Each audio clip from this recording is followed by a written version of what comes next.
1 pound of fresh pasta, bring 4 quarts of water to a boil in a large pot and add 1 tablespoon of table salt. Don't add the fresh pasta to the water until your sauce is done. Dried pasta generally takes about 10 minutes to cook, but fresh pasta can be done in as little as 1 to 2 minutes. Taste the pasta as it cooks and pull the pot from the heat just before the noodles are al dente. Al dente means to the tooth. The pasta should be tender with a bit of chew. Remember, the pasta will soften further when it's tossed with the sauce. Do not overcook fresh pasta.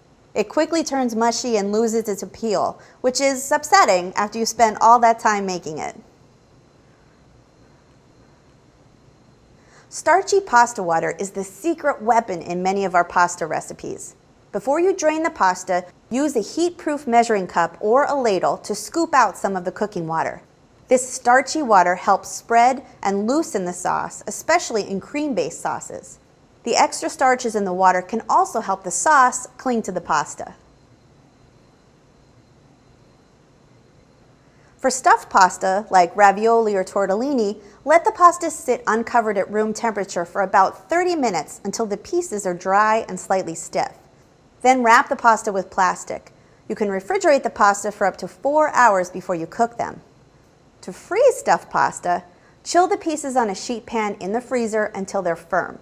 Then transfer the pasta to a Ziploc bag and freeze. It's a good idea to label these with a date so they don't get lost in your freezer. To store strand pasta, toss it with flour. This will help keep the strands separate.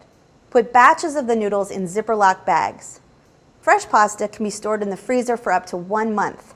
Don't thaw the pasta before cooking, and when it's time to cook, increase the simmering time to 3 to 4 minutes.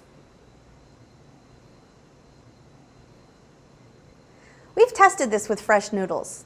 After 18 hours in the refrigerator, the noodles took on a gray-green cast and clumped together.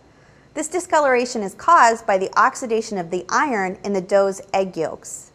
Store-bought fresh pasta is packaged with nitrogen and carbon dioxide and less than 1% oxygen to prevent discoloration.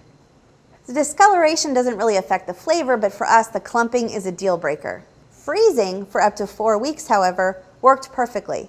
We saw no trace of oxidation since freezing slows chemical reactions, and freezing kept the water from migrating outward. 00 flour, known as tipo doppio zero in Italy, might be sold as Italian-style flour in some stores. Italians like this flour because of its super fine texture. It's like talcum powder. It produces pizza and breads with a soft, delicate crumb and an ultra-crisp crust. The protein content can vary between brands, but the King Arthur product contains 8.5% protein. Compare that to all-purpose flour, which contains between 10 and 12% protein, and bread flour, which contains 12 to 14% protein. We've used this flour in bread and pasta recipes during testing, but the lower protein content means the dough will absorb less liquid. This means you'll need to tweak recipes that are developed with all-purpose or bread flour. In general, we found that using 00 means you need about 20% less water in your recipe.